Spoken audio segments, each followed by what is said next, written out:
자, 오늘은 이제 그동안 산상수훈을 이제 말씀드렸고요.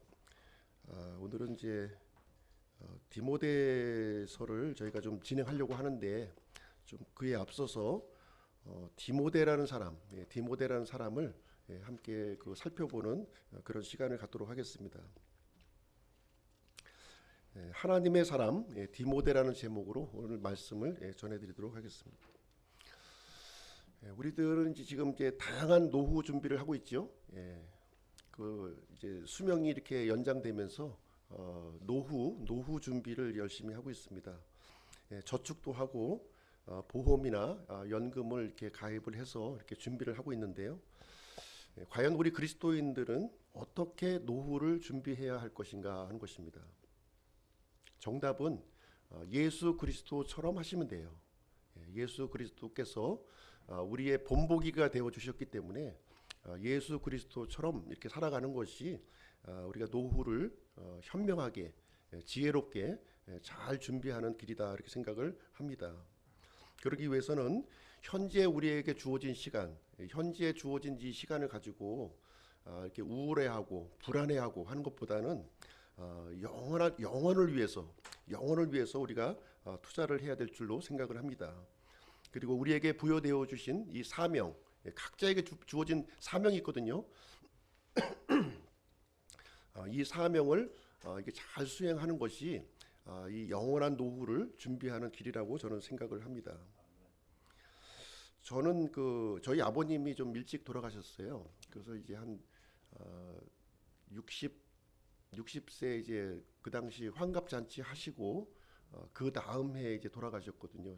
지금으로 생각해 보면 참 좀 일찍 이렇게 좀 돌아가시게 되었는데, 저는 이제 아버님의 이 죽음을 이제 경험하면서 저는 이제 하나님께서 저에게 60까지는 이렇게 좀 이 수명을 주시겠구나 하는 생각을 가졌어요.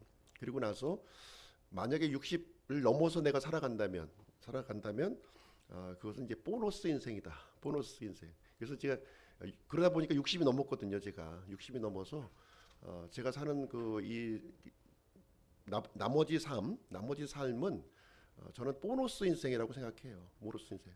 그렇게 생각하니까 매일매일 주어지는 이 아침, 매일매일 또 매주 주어지는 이 주일이 참 새롭고 감사한 마음이 들더라고요. 만약에 100살까지 기대 수명으로 생각하시는 분들은 아마 이렇게 감사한 마음이 없을 거예요. 그렇죠? 그러나 저는 이제 60을 정해 놓다 보니까 그 이후의 삶이 이렇게 감사한 마음이 이제 저는 들고 있습니다. 영원한 노후를 준비했던 그 한 사람을 오늘 지금 소개하기를 원하는데요. 바로 이제 디모데입니다. 디모데. 하나님의 사람 디모데예요. 디모데의 출신 배경에 대해서 잠깐 말씀드리고요. 제자 디모데, 동역자 디모데, 하나님의 사람 디모데, 이런 순으로 말씀을 전해드리도록 하겠습니다. 중심 내용은 하나님은 우리의 약함과 강함 모두를 사용하시는 분이시다 하는 내용이 되겠습니다. 디모데의 출신 배경을 좀 보시면요, 아마 교회 다니신 분들은 이제 디모데가 이제 누군지 아마 거의 익숙한 이름이죠. 디모데후서 1장 5절에 이제 사도 바울이 디모데에 대해서 이제 언급한 내용이 이제 되겠습니다. 내가 내 안에 있는 꾸밈 없는 믿음을 회상하는데 그것은 먼저 내 할머니 로이스와 내 어머니 유니게 안에 있었으며 내 안에도 그것이 있음을 내가 확신하노라. 그래서 사도 바울이 디모데를 언급하면서 지금 할머니의 이름, 그 다음에 어머니의 이름을 지금 언급하고 있어요. 상당히 이 바울과 디모데 사이는 이렇게 사적인 영역까지 이렇게 좀 알고 있는 이렇게 신분이 깊은 사이인 것을 우리가 알 수 있고요. 그래서 디모데의 믿음을 이제 특징적으로 설명을 해주고 있는데, 그것은 무엇이냐면 꾸밈 없는 믿음이라고 하는 거예요. 꾸밈 없는 믿음을 가졌다. 이것이 할머니에게도 있었고 어머니에게도 있었고 디모데에게도 이것이 있었다는 것을 이제 사도 바울이 여기서 말해주고 있습니다. 디모데 이름의 뜻이 그리스어로 이제 티모테우스인데요. 하나님을 두려워하는 사람이다 그런 뜻이에요. 일반적으로 이름을 이제 자기가 짓는 경우는 거의 없죠. 보통 부모가 그 이름을 이제 지어주게 되는데요. 아마 이렇게 이름이 지어진 것은 부모의 그 믿음, 부모의 바램이 이 디모데라고 하는 이름 속에 이제 이게 포함되어 있다고 우리는 이제 생각해 볼 수가 있습니다. 그래서 디모데는 이 꾸밈 없는 믿음을 가졌던 그 사람이 되겠습니다. 어려서부터 이렇게 하나님의 말씀을 이렇게 통해서 양육을 받았던 그런 사람이었는데요. 오늘날로 얘기한다면 이제 그 성경 신자가 되겠죠. 그렇죠? 말씀대로 살아가는 그런 사람이 이제 되었습니다. 이 디모데를 언급하면서 우리가 바울을 우리가 좀 이제 떼놓고 우리가 좀 생각할 수가 없는데요. 이 바울과 디모데의 관계를 이 바울이 이제 그 신약 서신서를 기록하면서 곳곳에서 이 디모데에 대한 언급이 이제 여기 나오고 있어요. 디모데의 언급을 보시게 되면 오늘 본문에서는 이제 제자라는 표현을 쓰고 있고요. 제자. 로마서 16장에서는 내 동력자 이렇게 표현하고 있습니다. 고린도전서 4장에서는 내 사랑하는 아들. 물론 친아들은 아니에요. 친아들은 아닙니다. 디모데전서 1장에서는 믿음 안에서 나의 아들 이렇게 돼 있고요. 6장에서는 하나님의 사람아 이렇게 돼 있습니다. 디모데후서, 이 디모데후서는 이제 사도 바울이 가장 마지막에 기록한 그 서신서가 되겠습니다. 이때에는 더 그 디모데에 대한 이 마음이 이 간절했던 그 이 간절함이 이 표현에 담아 있는 거죠. 나의 극진히 사랑하는 아들 이런 표현을 이 디모데를 향해서 이렇게 했던 거예요. 그렇죠? 그래서 이 바울과 디모데 사이의 이 관계가 일반적인 그런 것을 뛰어넘어서 특별한 애정과 이런 신뢰 관계가 구축되어 있구나 하는 것을 우리가 이제 생각을 해볼 수가 있습니다. 첫 번째로 이 디모데는 어떤 사람이었느냐? 제자였다는 거예요. 제자였다는 겁니다. 오늘 본문 16장 1절에 보시면 그때에 이렇게 시작하고 있어요. 그때라고 하는 것은 이제 어떤 때를 얘기하고 있냐면 사도 바울이 2차 전도 여행을 시작할 때에 요때예요. 사도 바울이 우리가 아시다시피 1차 전도 여행, 2차, 3차 이렇게 전도 여행을 진행했지 않습니까? 그 중에서 이 16장 1절은 사도 바울이 2차 전도 여행을 시작할 때 요 때를 지금 이제 얘기하고 있는데요. 이때 어디를 방문했느냐? 더베와 루스드라를 갔다는 거예요. 더베와 루스드라, 소아시아 지금 터키 지역인데요. 더베와 루스드라로 갔는데 거기에 누가 있었냐면 디모데라 하는 어떤 제자가 있었더라 이렇게 시작을 하고 있습니다. 이 디모데는 그 루스드라 출신이에요. 루스드라라고 하는 그 도시의 이제 출신이 이제 되겠고요. 바울과 디모데의 만남은 언제 이루어졌냐면 1차 전도 여행 때 이루어진 거예요. 1차 전도 여행이 이루어졌고 2차 전도 여행 때 이 바울과 디모데가 다시 이렇게 회동하는 그 일이 일어나게 된 것입니다. 아마도 이런 내용을 볼 때 이 디모데는 바울이 1차 전도 여행을 했을 때 이렇게 구원을 받았고요. 이 바울의 제자가 된 것으로 이렇게 추정이 되는 거죠. 그렇죠? 추정이 되고 1차 전도 여행과 2차 전도 여행 사이는 한 2년 정도의 시간이 경과되었습니다. 그래서 1차 전도 여행 때 바울의 그 복음을 통해서 구원을 받았고 제자가 되었고 2차 전도 여행 때 이제 바울과 디모데가 다시 회동하는 그 일을 지금 이제 오늘 1절 말씀에서 설명을 해주고 있습니다. 바울은 2차 전도 여행을 시작하면서 가장 먼저 찾았던 도시가 자신의 고향이었던 다소를 지나가지고 이 디모데를 만났던 그 루스드라라고 한 도시를 찾은 거예요. 루스드라를 찾았습니다. 목적이 있었던 거죠. 1차 전도여행에 만났던 이 디모데가 굉장히 인상 깊었던 거예요. 인상이 깊었습니다. 어머니 이름도 알았고 할머니 이름까지 알을 정도로 굉장히 인상이 깊은 그런 디모데였는데 과연 2년이 지난 지금 어떤 모습이 되었을까? 예, 어떤 모습이 되었을까? 혹시 이 믿음을 버리고 이렇게 그냥 평범하게 살 것인가? 굉장히 궁금했던 거예요. 그런 마음을 가지고 이제 여기를 이제 찾았을 때 지금 1절 말씀이 이제 지금 우리에게 알려주고 있는 내용이 되겠습니다.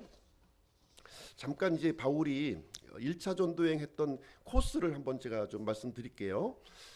처음에 이제 그 시리아에 있는 안디옥에서 출발합니다. 항상 바울의 전도 여행은 출발점이 안디옥이에요. 예, 안디옥이 두 군데가 있어요. 두 군데. 시리아에 있는 안디옥이 있고 이 비시디아라고 하는 안디옥이 있습니다. 그런데 항상 바울이 전도 여행을 출발할 때는 시리아에 있는 안디옥에서 출발한 거예요. 안디옥에 출발을 해서 어디로 갔느냐 하면은 제일 먼저 키프로스, 지중해에 있는 이제 키프로스 섬으로 이렇게 이동해서 그 다음에 다시 내륙인 이 버가 쪽으로 버가로 갔고요.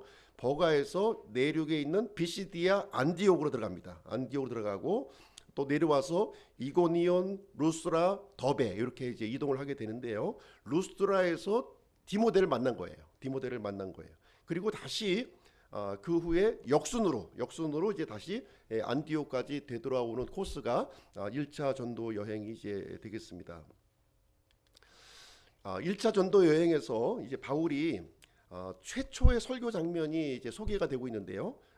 비시디아 안디옥에서 사도 바울이 최초의 설교예요. 최초의 설교가 여기서 이루어지고 있는데요. 이 사도행전 7장에 보시면 어떤 내용이 이제 등장하냐면 스테반이라고 하는 사람이 등장해요. 스테반, 그렇죠? 스테반이 이 스테반의 설교가 거기 이제 소개되고 있죠. 그때 그 스테반의 그 설교를 들었던 사람들 중에 바울이 있었습니다. 바울이 있어서 스테반을 돌로 쳐서 죽이는 일에 앞장섰던 인물이 누구냐? 바로 사도 바울이었던 거예요. 근데 이 사람이 이제 다마스커스로 가는 중에 부활하신 예수님을 만나고 구원을 받은 거죠. 구원을 받고 이제 세월이 지나서 전도 여행을 하면서 비시디아 안디옥에서 설교를 하는데 최초의 설교하는데 어떤 설교를 하느냐?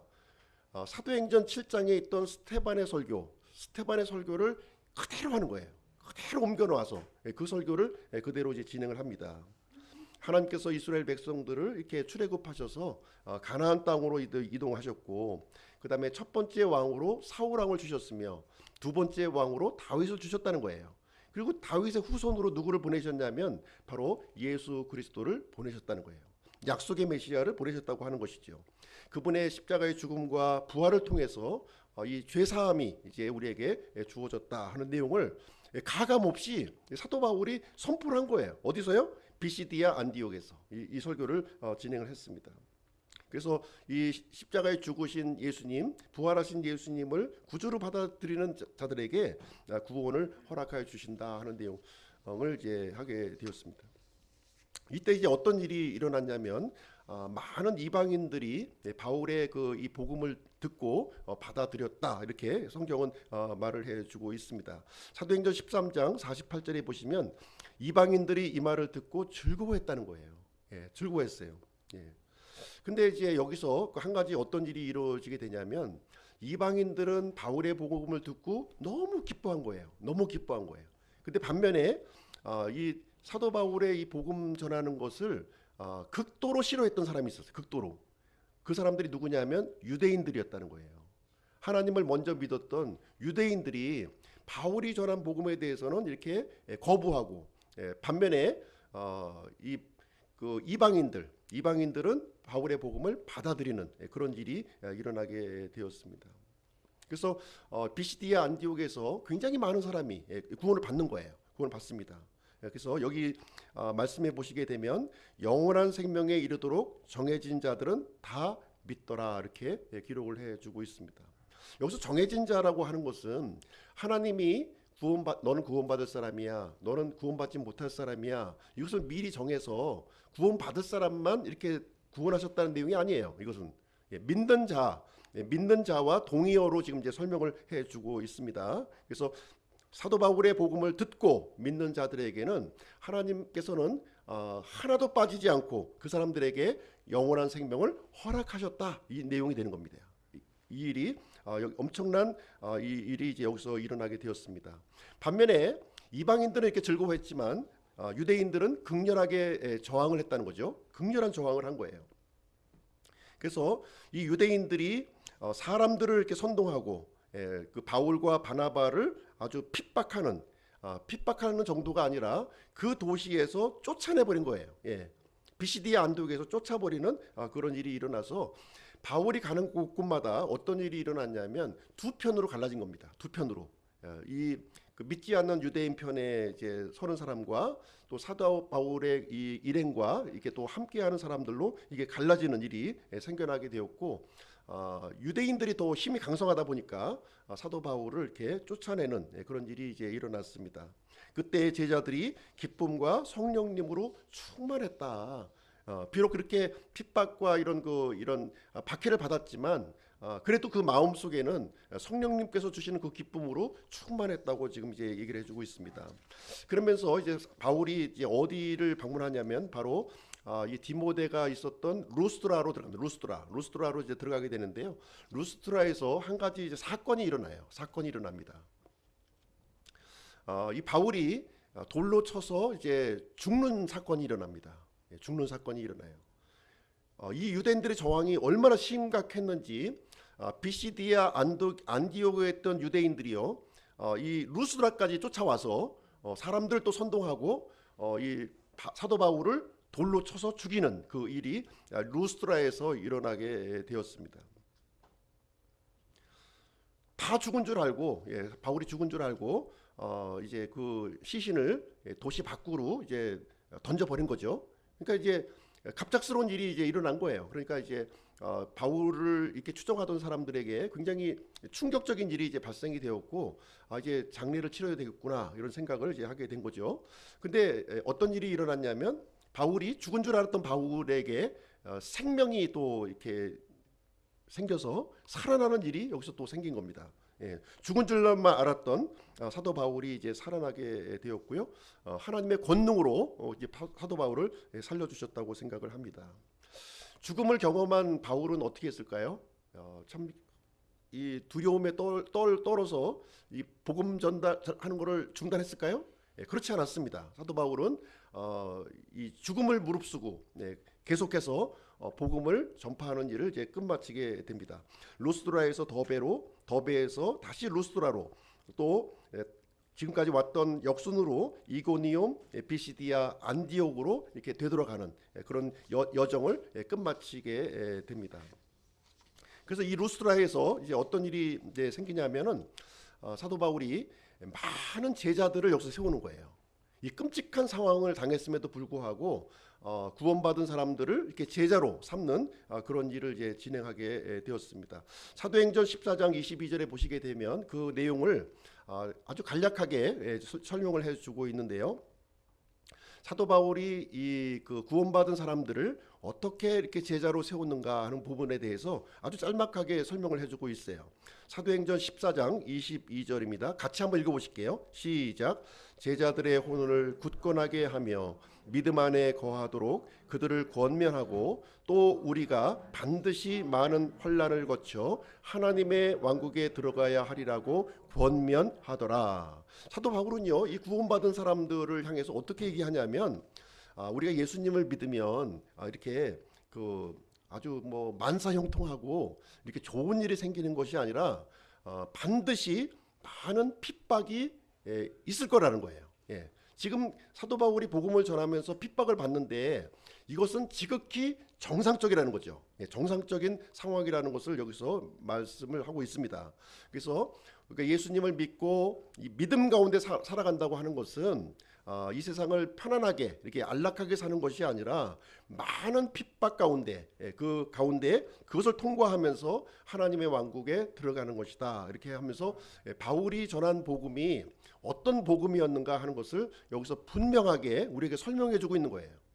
오늘날 우리가 알고 있는 이 복음하고는 조금 다르죠. 오늘날의 복음은 어떤 복음입니까? 틀립니다. 틀려요.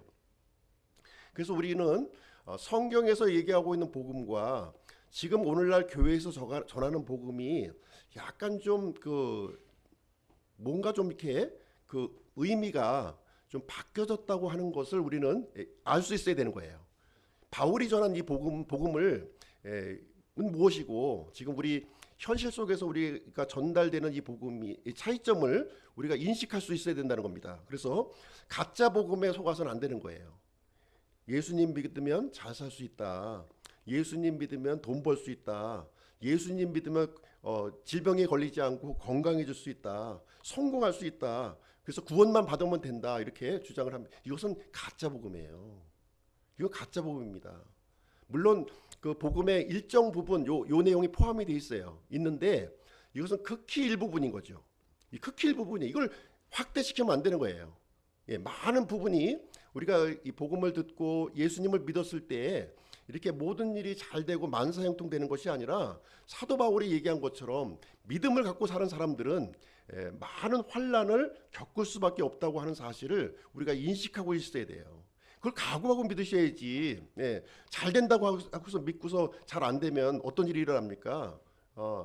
내가 믿는 그 예수님이 아니었네 하면서 되돌아가는 세상으로 되돌아가는 일이 생긴다고 하는 사실입니다. 그래서 성경은 정반대를 가르치고 있는 거예요. 이게 잘 되는 것이 아니라 반드시 환란이 있다는 거예요. 반드시 우리가 믿음을 갖고 살려면 반드시 환란이 있다는 거예요. 그러나 분명한 사실은 뭡니까? 영원한 생명이 보장되어 있다는 거죠. 여기서 보장되어 있는 거예요. 그럼에도 불구하고 이 세상의 삶을 살아가면서 많은 것을 잃어버릴 수 있다는 거예요. 잃어버릴 수 있다는 거 아셔야 돼요. 그래서 성경에서 말하는 이 복음은 구원이 목적이 아닙니다. 구원이 목적이 아니라 구원이 출발점인 거예요. 출발점이라고 하는 사실을 분명히 알고 있어야 됩니다. 만약에 이 복음의 목적이 현 세상에서 이렇게 잘 먹고 잘 사는 것이라면 우상 숭배와 다를 게 뭐가 있습니까? 그렇지 않아요? 지금 얼마 전에 절을 한번 가봤더니 수능 100일 해가지고 막 이렇게 현수막을 막 걸어놨더라고요. 부처한테 이렇게 지성을 바치면 내 자녀가 시험 점수가 올라간다는 거 아닙니까? 아니 절에서 하는 거나 교회에서 하는 거나 무슨 차이가 있어요? 아무 차이가 없죠. 우상 숭배에 불과한 거죠. 복음은 그와 같이 우리가 살고 있는 현 세상 잘 먹고 잘 사는 데에 초점이 있는 것이 아니라는 것을 성경은 분명하게 얘기해 주고 있습니다. 그래서 복음의 목적과 결과를 혼동하시면 안 돼요. 복음의 결과로 우리가 잘 먹고 잘 살 수는 있어요. 근데 그게 전부가 아니라는 거죠. 전부가 아닌 거예요. 이 복음의 진정한 그 목적은 무엇이냐? 마귀와 죄와 이런 세상으로부터 우리가 구출받는 거예요. 구출받아서 이제 하나님께로 하나님과 하나님의 의와 영원 속에 들어가는 것을 우리에게 가르쳐주고 있는 내용이 되겠습니다. 그래서 마귀의 속박에서 벗어나서 하나님의 왕국과 하나님의 뜻을 이루기 위해서 우리를 구원해 주신 것이지 우리가 그냥 예전에 살던 방식대로 잘 살고 보험 드는 것처럼 이렇게 사는 것이 복음이 아니라는 사실을 얘기해 주고 있습니다. 이런 분명한 복음이 루스드라에서 선포가 된 거예요. 루스드라에서 선포가 됐고 이 바울의 전한 이 복음을 통해서 누가 구원을 받았느냐? 바로 디모데가 구원을 받은 거예요. 디모데가 구원을 받았습니다. 그리고 이 바울의 말을 또 듣고서요. 바울의 제자가 되기로 결심을 한 겁니다. 결심을 했어요. 그래서 사도 바울이 박해받는 현장에 누가 있었느냐? 바로 디모데라는 사람이 여기에 있었다는 거예요. 그래서 디모데후서 3장 11절에 보시게 되면 바울의 마지막 서신이라고 했어요. 마지막 서신에서 이때 사도 바울이 이 환난과 핍박 중에 이 복음을 전하는 중에 만났던 디모데와의 일을 회상하면서 성경에 기록을 해주고 있는 거예요. 여기 보시게 되면 안디옥과 이고니움과 루스드라에서 내게 닥친 핍박과 고난을 잘 알았고 내가 어떠한 핍박을 견디어냈는지 잘 알았느니라. 그러나 주께서 그 모든 것 가운데서 나를 구출하셨느니라 하면서 그 당시의 상황을 회상하면서 하나님께서 얼마나 우리를 지켜주셨고 하나님께서 얼마나 우리와 능력으로 함께 해주셨는가 하는 사실을 디모데와 같이 이렇게 공유하는 내용이 편지에 이제 기록이 되어 있는 것입니다.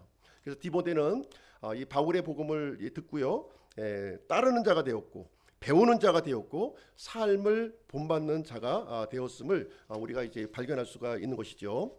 그리고 나서 이제 바울은 돌아갔고 2차 전도 여행, 그러니까 그 2년 후죠. 2년 후에 2차 전도 여행을 다시 이제 계획을 하게 됩니다. 이때 이제 2차 전도 여행을 진행할 때도 역시 그 안디옥에서 출발하는데요. 안디옥에서 출발하는데 제일 첫 코스로 어디를 잡느냐? 바로 이제 디모데가 있었던 그 도시 루스드라죠. 루스드라를 제일 첫 번째 코스로 잡는 거예요. 바울은 궁금했던 거예요. 그때 그 만났던 이 디모데라고 하는 이 상당히 좀 나이가 어렸을 것으로 생각됩니다. 아마 10대의 아마 그 이제 그 청소년이라고 생각이 되는데요.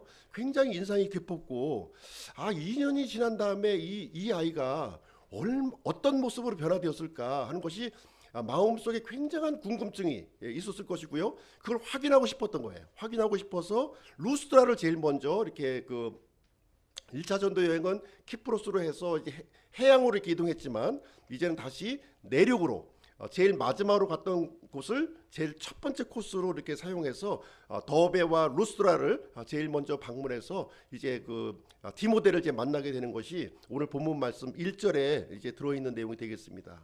디모데는 어떤 모습으로 변화되었을까요?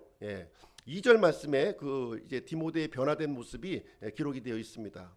16장 2절에 보시게 되면 그는 디모데죠. 루스드라와 이고니움에 있는 형제들로부터 좋은 평판을 받더라.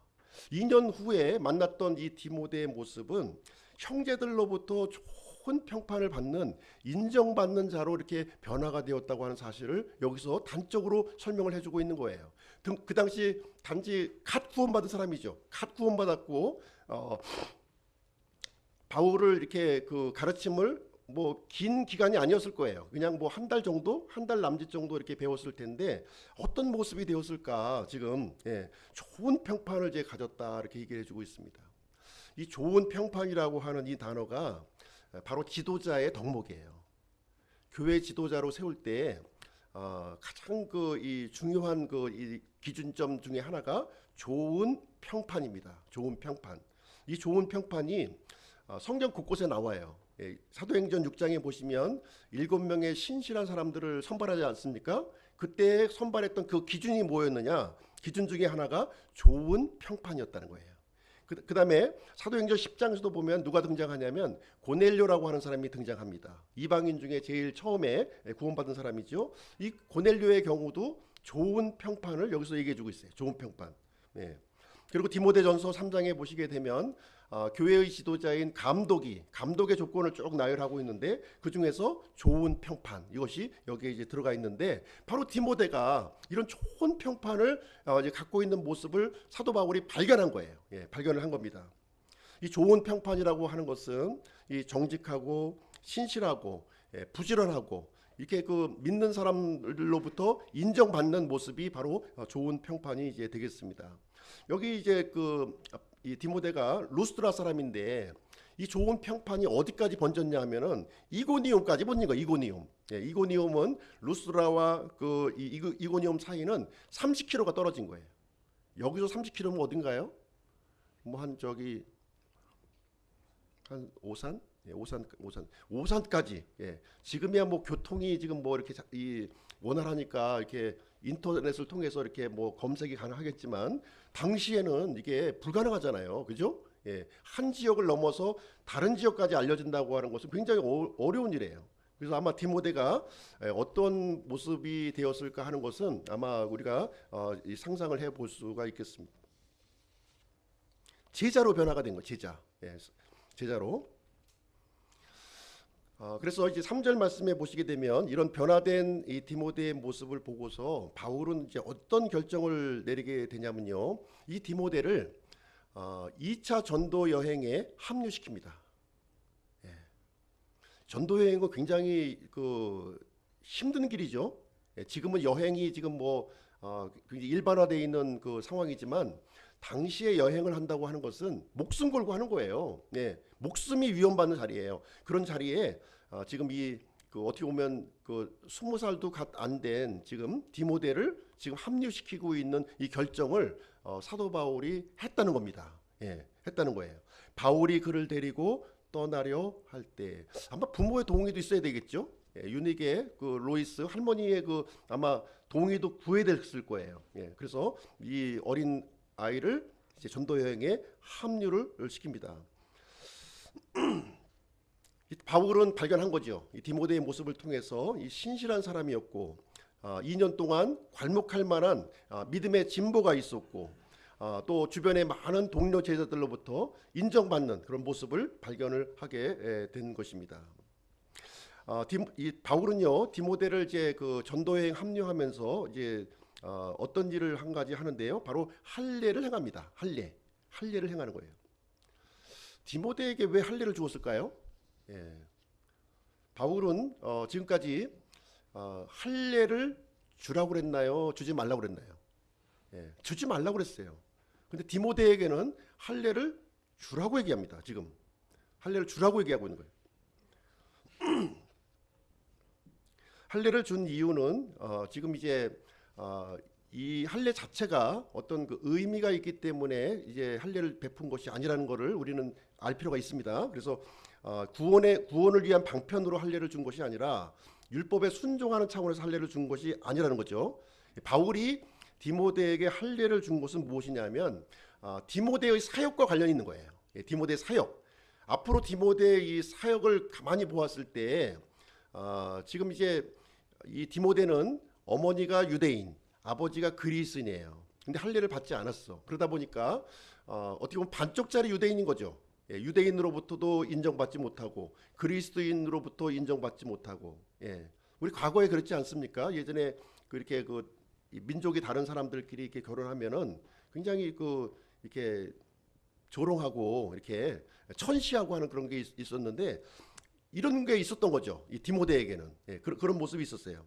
그래서 바울은 이 디모데를 유대인들을 위한 사역을 하기 위해서 반드시 필요한 게 있었는데 그래서 할례를 행해 준 거예요. 유대인으로서 이렇게 유대인 사역을 할 수 있도록 이 조건을 마련해 준 겁니다. 왜냐하면 유대인들은 이방인들이 복음을 전할 수가 없어요. 왜냐하면 이방인들을 이제 기피하기 때문에 복음을 전할 수가 없는 거예요. 그래서 유대인이 복음을 전도하는 것이 효과적입니다. 그렇죠? 예를 들어서 우리가 중국에 그 복음을 전한다고 생각을 해볼게요. 중국에 그 외국인이 가서 복음을 전할 수 있을까요? 복음 전할 수가 없어요. 할 수는 있어도 받아들이지 않는다는 거예요. 그분들이, 중국 사람들이. 그래서 그 중국에 복음 전하기 위해서는 어떻게 해야 됩니까? 중국에 있는 한 사람을 이렇게 복음을 전하고 그 다음에 구원을 받게 해서 그분으로 하여금 복음을 전하도록 하는 거예요. 외국인이 직접 전하는 것이 아니라 중국인을 이렇게 그 제자로 삼아서 전도하도록 하는 그런 방식을 지금 이제 사도 바울은 그 방식을 지금 이제 사용하고 있었던 거예요. 그래서 바울은 이방인의 사역자로 지금 부름을 받았기 때문에 어떻게 보면 유대인들과는 좀 이렇게 각이 세워져 있는 거죠. 지금 각이 세워져 있기 때문에 유대인들을 그래도 복음을 전하기 위해서 한 사람이 필요했던 거예요. 바로 그 사람이 디모데가 아주 적극적으로 이렇게 바라보았다고 하는 사실입니다. 그래서 이 또 한 가지 우리가 볼 수 있는 건 뭐냐면 디도라고 있어요. 바울의 그 제자 중에 디도가 있는데요. 그리스 출신입니다. 그리스 출신인데 이 디도의 경우는 할례를 받지 않게 했다는 거예요. 여기 보시면 억지로 할례를 받지 않게 했다 이렇게 표현을 해주고 있는데요. 왜 디도에게는 할례를 주지 않았을까요? 왜냐하면은 디도에게는 이방인 사역이 맡겨졌기 때문에 그래요. 그렇죠? 디모데는 유대인 사역, 그 다음에 디도는 이방인 사역을 이렇게 맡겨준 것입니다. 그래서 할례라고 하는 것은 우리 믿음 안에서 아무 그 의미가 없는 것이지만 그러나 그 기준점이 율법이 아니라 복음에 있었다는 거죠. 사도 바울은 복음을 전하기에 유익하다면 할례를 주었고요. 복음에 대해서 뭐 이렇게 필요가 없다면 할례를 주지 않는 그런 결정을 하게 된 것입니다. 예를 들어서 이제 목사가 되기 위해서는 신학교를 다녀야 됩니까? 신학교를 다니면 우리가 목사가 될 수 있나요?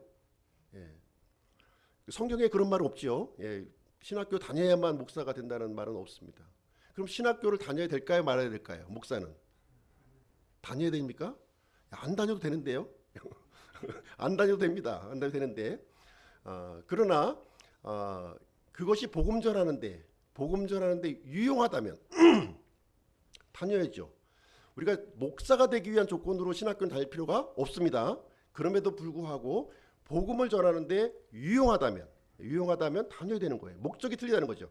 내가 그 신학교를 다녀서 목사가 되기 위해서 신학교를 다니는 것이 아니라, 그렇죠? 예, 내가 더 효율적으로 이렇게 그 목회를 감당하기 위해서 더 넓은 그릇과 더 깊은 그릇을 마련하기 위해서 그런 목적으로 다니는 것은 다닐 필요가 있다는 겁니다. 이제 기준이 달라져야 되는 거예요. 예, 기준이 달라져야 되는 것을 여기서 말해주고 있습니다. 그래서 디모데가 2차 전도 여행에 합류가 됩니다. 합류가 되어서 아주 효과적인 분담 사역이 이루어지고 있는 거예요. 효과적인 분담 사역이 이루어집니다. 그동안 바울이 이렇게 이 1차 전도여행을 진행하면서 유대인들이 아주 격렬하게 저항했어요. 저항한 이유는 무엇이냐면, 아니 바울 당신은 지금 그 예루살렘 교회가 있는데 예루살렘 교회 출신이 아니지 않느냐. 지금 출처를 좀 알기가 어렵다. 바울의 경우는 출처가 불분명한 거예요. 그것이 항상 유대인들과는 충돌이 일어난 겁니다. 충돌이 일어났어요. 그래서 막 격렬하게 반대하고 돌로 쳐서 막 죽인 거예요. 근데 2차 전도 여행은 좀 이렇게 양상이 좀 달라집니다. 양상이 달라지는데 바울이 이제 2차 전도 여행의 그 동역자로 누구를 이제 포함시키냐면 신라라고 하는 사람을 포함시키는 거예요. 신라. 이 신라가 누구냐면은 예루살렘 교회 출신입니다. 예루살렘 교회 출신. 나는 예루살렘 교회 출신이야 하는 것이죠. 그러니까 충분히 예루살렘의 상황에 대해서도 설명이 가능한 거예요. 유대인들한테 먹혀 들어가는 거죠. 그런 일이 이제 일어나게 되었고요. 디모데의 경우는 유대인 사역이 또 이루어진 거예요. 바울이 복음을 전하면서 소외되는 사람이 없었던 겁니다. 이방인들에게 복음이 계속적으로 전파가 되었고요. 또 디모데는 바울을 도와서 또 유대인들을 이렇게 돕는 그런 일을 병행해서 진행을 했던 것입니다. 그 다음에 이제 누가라고 하는 사람이 나중에 보시면 드로아에서 또 합류를 해요. 그래서 2차 전도 여행에서 바울, 신라, 디모데 그리고 누가 이런 이 중추적인 네 인물이 이렇게 중심이 되어서 2차 전도 여행을 수행을 하게 됩니다. 그래서 바울이 전하는 이 복음과 유대인들이 이렇게 또 중요하게 생겼던 이 율법의 문제, 이 문제가 한 방에 정리가 되는 거예요. 2차 전도 여행에서 정리가 되는 일이 이제 일어나게 되면서 수많은 사람들이 이제 본격적으로 이제 복음 안으로 들어오는 일이 발생하게 되었습니다. 그 내용이 이제 5절 말씀에 이제 기록이 되어 있는 것입니다. 이에 교회들이 믿음 안에서 굳게 세워지고 날마다 수가 늘어나더라 이렇게 기록하고 있습니다. 이 전도의 열매가 폭발적으로 늘어난 거예요. 폭발적으로. 처음에 질적인 성장이 일어난 거죠. 질적인 성장이 일어났습니다. 믿음 안에서 굳게 세워졌고 그 다음에 이어서 양적인 성장이 이루어진 거예요. 날마다 그 숫자가 드러났다는 거예요. 이것을 바꿔서 하면 안 되는 거죠. 바꿔서 하면 안 되는 거예요. 순서가 굉장히 중요합니다. 먼저 질적인 변화가 일어나고 그 다음에 양적인 변화가 뒤따라서 이루어져야 되는 것이지, 인위적으로 양적인 성장을 늘려놓고 질적인 변화를 하려고 한다면 잘 되지 않는 것을 우리가 볼 수 있어요. 그래서 우리가 질적으로 우리가 변화되는 것이 대단히 이제 중요한 것입니다. 그래서 하나님의 인도하심과 이 사역자들의 헌신을 통해서 그 당시 그 소아시아 지역에 수많은 사람들이 구원을 받았고 교회가 세워지는 그 일들이 일어나게 되었다고 하는 사실입니다. 그래서 디모데는 바울을 도와서 이게 동역자가 되었다는 거예요. 동역자의 모습을 보여줬습니다. 그래서 이 바울과 디모데의 관계에서 단순히 제자의 관계를 뛰어넘은 거죠. 뛰어넘어서 함께하고 함께 고통을 받고 함께 복음을 전하고 함께 하는 일들이 여기서 이루어진 거예요. 그래서 이 하나님의 일을 한다고 하는 것은 내가 필요할 때 이렇게 딱 투입되는 것이 아니라 함께 하는 게 중요한 거예요. 어려운 일이나 힘든 일이나 기쁜 일이나 슬픈 일이나 같이 어우러져서 이렇게 진행하는 건데요. 그래서 바울이 가는 곳마다 누가 동행했느냐? 디모데. 언제까지요? 바울이 죽을 때까지. 죽을 때까지 동역자의 그 모습을 이 디모데는 가졌습니다. 세 번째로 이 디모데의 모습을 우리가 보기를 원하는데요. 세 번째는 하나님의 사람이 되었다는 거예요. 디모데가 제자에서 시작을 해서 구원을 받았고요. 제자가 되었고요. 그 다음에 바울의 동역자가 되었고요. 그 다음에 하나님의 사람이 되었다. 성경은 우리에게 말씀을 해주고 있습니다. 디모데서 6장 11절에 보시게 되면 사도 바울이 디모데를 가리켜서 어떻게 보면 영적인 아들이잖아요. 아마 연배도 많이 차이 났을 거예요. 바울하고 이 디모데는. 그런데 그럼에도 불구하고 바울이 디모데를 어떻게 부릅니까? 하나님의 사람. 오 하나님의 사람아 이렇게 부르고 있는 거예요. 그렇죠? 그래서 이 디모데를 향해서 지금 이제 이 지도자가 가져야 될 그 덕목을 디모데서 6장 11절에서 이렇게 그 간결하게 설명을 해주고 있는 거예요. 세 가지를 요약해서 이제 바울은 설명해주고 있는데요. 첫 번째는 추구할 것, 두 번째는 붙들어야 할 것, 네 번째는 고백해야 될 것. 요 세 가지를 이제 하나님의 사람이 되었던 이 지도자 디모데에게 지금 간결하게 요약해서 설명을 해주고 있는 것입니다. 하나님의 사람 디모데에서 한번 보시도록 하겠습니다. 하나님께서는요, 우리의 그 강점과 약점을 모두 사용하시는 분이라는 거예요. 강점과 약점을 모두. 근데 사실 디모데는 강점이 많았을까요? 약점이 많았을까요? 약점이 많았어요. 약점이. 디모데는 약점이 너무 많았습니다. 첫 번째는 정체성의 혼란이 있었던 거예요. 이 디모데는 정체성의 혼란이라는 것이 끊임없이 꼬리표로 달라붙고 있었어요. 왜냐하면 아버지는 그리스 사람이고 어머니는 유대인이었던 거예요. 넌 반쪽짜리야. 그러니까 그리스 사람에게도 인정받지 못하고 유대인에게도 인정받지 못하는 그런 일이 이제 일어나게 된 것이죠. 뿐만 아니라 이 디모데는 굉장히 유약한 성격을 갖고 있었어요. 성격에 유약하다 뭐 딱 정해놓은 건 아니지만 바울의 이 편지 내용을 통해서 이렇게 보게 되면 디모데가 굉장히 성격이 좀 내성적이고 또 소심하고 쉽게 이렇게 상처를 받는 그런 사람이었다는 거예요. 그런 사람이었음을 이제 볼 수가 있어요. 어떻게 보면 지도자의 덕목이 가장 중요한 게 그 카리스마 아닙니까? 카리스마가 있어야 되는데 디모데는 좀 너무 착하고 모든 게 좋은 거예요. 네, 좋은 부분만 있었던 겁니다. 약점이었죠. 그 다음에 또 그 디모데의 약점이 또 한 가지 뭐냐면 잦은 병치레를 했다는 거예요. 잦은 병치레. 특별히 이제 그 이 위장병이 이제 있는 것으로 이렇게 되어 있는데요. 사실 이제 이렇게 잦은 병치레가 있고 이렇게 그 위장병이 있으면 이렇게 여행을 할 수가 없어요. 왜냐하면 그 타국의 어떤 그런 음식을 이렇게 접했을 때 잘 익숙한 음식도 우리가 소화를 못 하는데 그 익숙치 않은 음식을 먹으면 안 받아들이잖아요. 그러니까 굉장히 부적합한 거예요. 그런 부분에는 부족한 그런 그 약점이 있었습니다. 그리고 마지막으로 약점은 또 뭐가 있었냐면 디모데가 이렇게 연소했던 거예요. 이제 이제 20세 정도 이제 그 어떤 이제 청년이었을 겁니다. 그래서 연소함이 이제 약점이 되었던 거예요. 20살이 갑자기 나는 이제 그 40살이 될 거야 하고 뻥튀기 할 수 있습니까? 안 되잖아요. 이게 어떻게 갑자기 늘릴 수 있는 부분이 아니고. 그래서 그런 연소함의 약점이 있었다는 것이죠. 근데 하나님께서는 이런 디모데의 그 연소함, 디모데의 약점을 강점으로 바꿔주신 거예요. 강점으로. 강점으로 바꿔주셨다고 얘기를 합니다. 그래서 정체성의 혼란을 가지고 있었던 이 디모데를 양쪽 진영을 다 이해할 수 있는 사람이었다는 거죠. 그렇죠? 그리스 사람도 이해할 수 있었고 유대인들도 이해할 수 있었고 그래서 또 할례까지 받음으로 말미암아 유대인들을 위한 사역을 할 수 있는 사람이 되었다는 것이죠.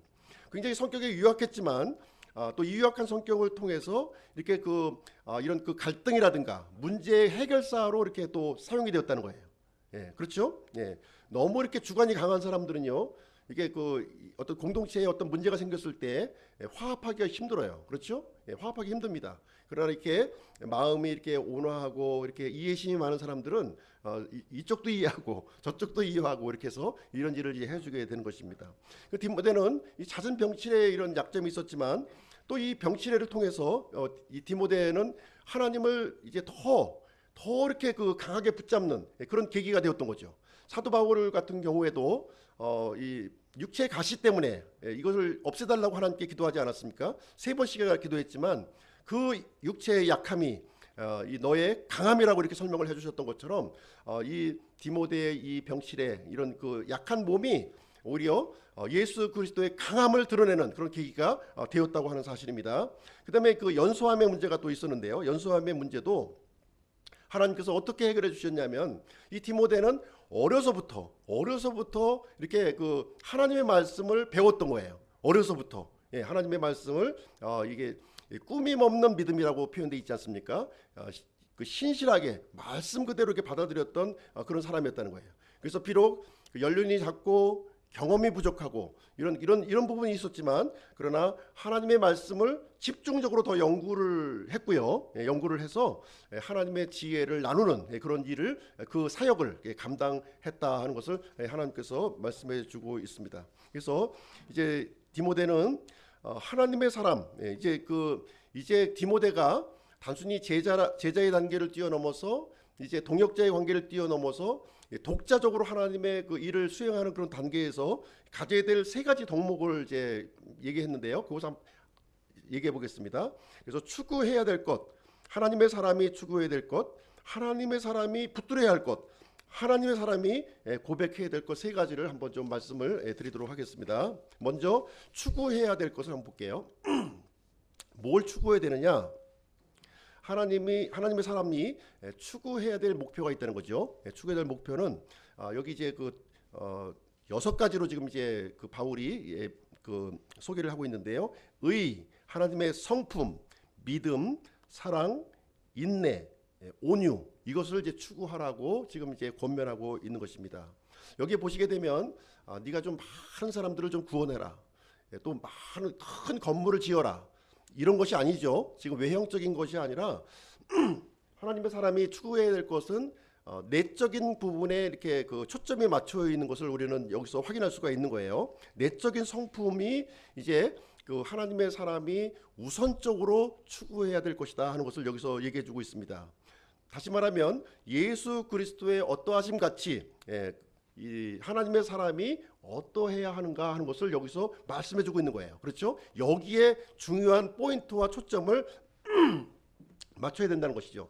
우리는 이제 자칫 잘못하면 이 하나님의 사람이 이렇게 독립적으로 이렇게 그 어떤 임무가 주어졌을 때요, 참 이렇게 업적에 이렇게 좀 이렇게 그 매몰되기가 쉬운 거예요.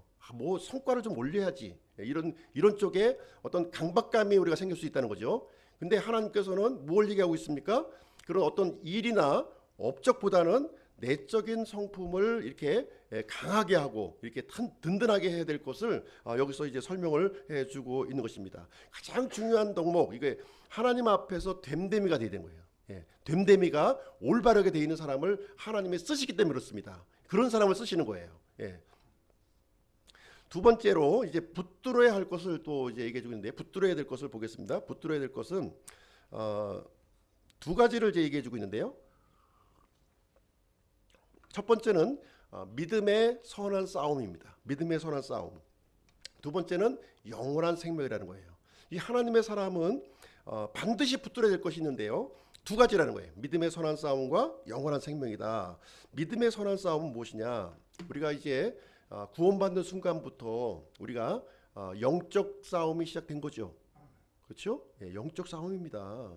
이 사실을 놓치시면 안 되는 거예요. 이 사실을 우리가 내가 구원받는 순간 이제 그 악한 마귀와 죄와 세상과 육신을 향하여 내가 싸워야 되는 존재가 된 거예요. 신분이 바뀐 거죠. 내 신분이 분명하게 바뀌었습니다. 그래서 우리가 구원받는 순간부터 우리는 믿음의 군사로 우리가 부르심을 받은 거예요. 부르심을 받았다고 하는 사실을 분명히 알고 있어야 된다고 하는 사실입니다. 두 번째로 영원한 생명을 우리가 붙들어야 된다는 것인데요. 자칫 잘못하면 우리는 눈에 보이는 것에 이렇게 자꾸 휘둘릴 수 있어요. 지도자뿐만 아니라 우리 성도들도, 우리 믿는 사람들도 자꾸 눈에 보이는 것으로 이렇게 그 혼란을 일으킬 경우가 굉장히 많이 있다는 거죠.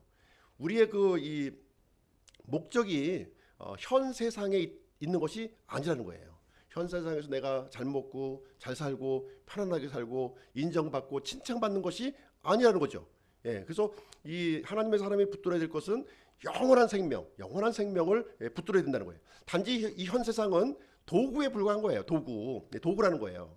왜 우리가 돈을 법니까? 예, 하나님의 일을 하기 위해서 돈을 버는 거예요. 예.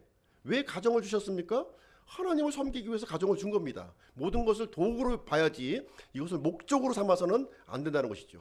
목적은 분명하게 보이지 않는 영원한 생명, 그것을 우리가 바라보아야 된다고 하는 것입니다. 그래서 분명히 하나님의 이 사람은 어느 편에 서 있어야 되느냐? 세상 편에 있는 것이 아니라 예수 그리스도 편에 이렇게 분명하게 자기 스탠스를 세우고 있어야 될 것을 말씀을 해주고 있습니다. 그래서 디모데의 장점은요, 참 따라쟁이에요. 따라쟁이. 바울이 말하면 어떤 말이든 토를 달지 않고 그대로 따랐던 아주 좋은 성품을 가지고 있었고요. 하나님의 사람으로까지 세워지도록 이렇게 해주셨다는 것을 우리가 볼 수가 있는 것입니다. 그래서 사도 바울의 고백이 이 디모데의 고백이 되었어요. 사도 바울의 고백이 디모데의 고백이 되었다. 사도 바울이 어떤 고백을 했느냐? 같이 한번 읽어보겠습니다. 시작. 이 일들 중 내가 나의 생명을 내게 귀한 것으로 여기지도 아니하노니 이것은 내가 나의 달려갈 길을 기쁨으로 끝마치고 주 예수님에게서 내가 받은 사역 곧 하나님의 은혜의 복음을 증언하는 일을 기쁨으로 끝마치려 함이라. 이 사도 바울의 고백이 그대로 이 디모데의 고백이 된 거예요. 예. 그래서 사도 바울이 살았던 그 삶을 그대로 디모데는 그 삶을 그대로 이어받아서 이렇게 주 예수님에게서 받은 내가 받은 사역 곧 하나님의 은혜의 복음을 증언하는 일을 끝까지 자기 생명을 걸고 자기의 모든 것을 들여서 이 일을 감당했다고 하는 것을 성경은 우리에게 밝히 우리에게 알려주시고 있는 것입니다. 세 번째는 고백해야 될 것이 있어요. 고백해야 될 것. 고백한다고 하는 것은 상대방이 있다는 거죠. 혼자 그렇게 생각하는 것이 아니라 내가 갖고 있는 이 생각을 자꾸 드러낼 필요가 있는 거예요. 드러낼 필요가 있어요. 하나님 앞에서 사람들 앞에서 드러내는 거예요. 드러내는 일이 필요합니다. 그래서 많은 증인들 앞에서 선한 고백을 하라고 지금 얘기를 해주고 있어요. 스스로 이 고백을 하는 것을 통해서요, 나 자신이 이렇게 정신부장을 할 수가 있는 것이고요, 내가 갖고 있었던 이 결단이 이렇게 사그러들지 않고 이렇게 확고하게 할 수 있도록 하는 방법이에요. 이 고백한다고 하는 것은 이 사람들 앞에 이렇게 고백하는 것은 내가 갖고 있는 이 생각 이것을 확고하게 다지는 그런 일을 이제 하게 되는 것이죠. 그래서 신앙 고백이 분명해야 되는 거예요. 이 하나님의 사람은 신앙 고백이 분명해야 된다. 신앙 고백이 뭐 다 알고 있는데 뭐 또 얘기해 이게 아니라 분명하게 이거를 본인이 설명할 수 있어야 된다는 것이죠. 나의 주인이 누군가 하는 거예요. 나의 주인, 이 주권, 나에 대한 주권을 누가 쥐고 있는 거냐 하는 것이죠. 우리가 이제 예수님을 믿는 사람들이 가장 실패하는 이유가 뭐냐면 주권을 내가 갖고 있는 거죠. 주여 주여 하면서 실질적인 주권을 내가 행사하고 있는 거예요. 과연 내가 오늘 아침에 일어나서 이제 거울을 볼 때 나의 주인이 누구냐 하는 것을 고백할 수 있어야 되는 거예요. 나의 주인은 예수 그리스도십니다 하는 고백을 거울을 볼 때마다 또 사람들을 만날 때마다 예수님의 주권을 이렇게 고백하는 사람이 되어야 된다는 것입니다. 나는 누구인가 하는 거예요. 나는 누구인가. 나의 정체성을 우리가 이제 분명하게 알아야 되는 것이죠. 하나님께서 우리 믿는 사람들을 어떻게 불러주셨습니까? 그리스도인으로 불러주셨어요. 그리스도인. 그리스도를 따라가는 사람, 그리스도에 속한 사람으로 우리를 불러주신 거예요. 이 사실을 잊지 않아야 되는 것이죠. 우리는 성도로 부르심을 받았죠. 성도라는 것은 뭡니까? 거룩할 성자, 무리도자. 그렇죠. 거룩히 세상으로부터 거룩히 구별된 사람이에요. 세상과 구별되지 않고 이렇게 혼탁하게 살면서 성도라는 말을 할 수 있습니까? 그런 말을 할 수가 없는 거죠. 우리는 교회로 부르심을 받았어요. 교회는요, 예수님의 그 보배로운 피값으로 우리를 이제 사주신 거죠. 그 사실을 우리가 잊어서는 안 된다는 거예요.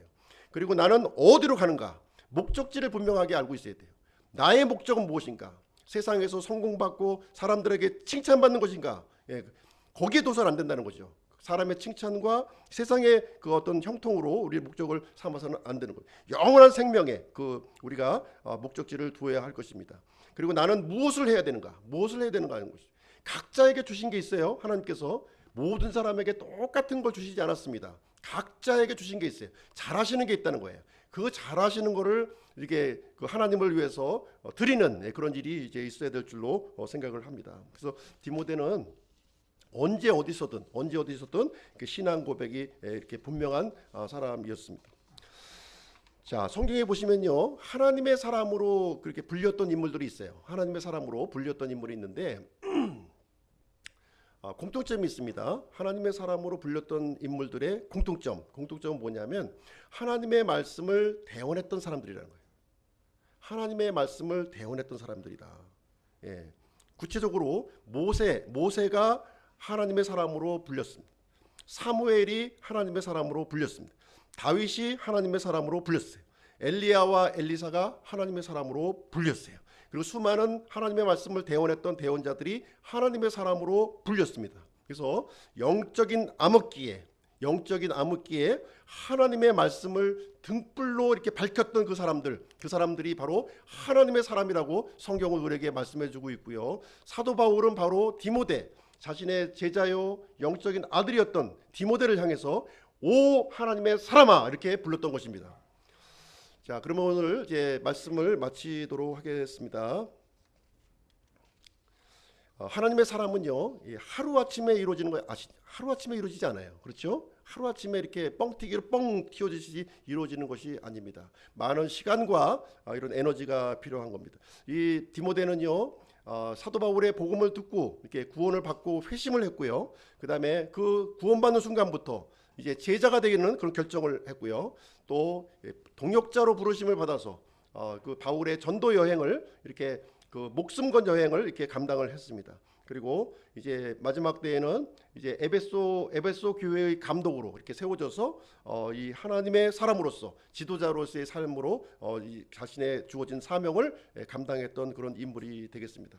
하나님은요, 이 디모데의 약한 부분을 이렇게 들어서 이렇게 사용하셨고요. 하나님의 사람으로 이렇게 세워 주셨습니다. 거기에는 하나님의 인도하심도 있었겠지만 또 디모데 입장에서는 자신의 약함을 이렇게 부끄러워하지 않았어요. 부끄러워하지 않고 그 약한 부분을 가지고 하나님을 더욱더 신뢰하는 그런 자리에 있었다 하는 것을 우리에게 말씀해 주고 있습니다. 우리 마지막으로 한 구절 더 보시고요. 이렇게 마치도록 하겠습니다. 같이 읽어보시죠. 시작. 모든 성경 기록은 하나님의 영감에 의해 주어진 것으로 교리와 책망과 바로잡음과 의로 교육하기에 유익하니 이것은 하나님의 사람이 완전하게 되어 모든 선한 일에 철저히 갖추어지게 하려 함이라. 하나님의 사람으로 우리가 이제 완전하게 되는 일에 있어서 하나님께서는 뭘 주셨냐면은 성경 기록을 우리에게 주신 겁니다. 이 성경 기록을 통해서 우리가 교리와 책망과 바로잡음과 의로 교육을 받아서 우리는 하나님의 사람으로 철저히 갖추어질 수 있도록 해주셨다는 겁니다. 말씀에 우리가 주목하고요. 말씀이 나에게 어떤 메시지를 전하고 있는지를 우리의 귀를 열어서 우리를 그것을 받아들여야 될 줄로 생각을 합니다. 그래서 모든 우리 성도님들이 디모데와 같이 약점을 부끄러워하지 아니하고 내가 하나님을 전심으로 의지함으로 말미암아 하나님의 사람으로 세워지시기를 주님의 이름으로 축복드립니다. 잠깐 우리 기도하는 시간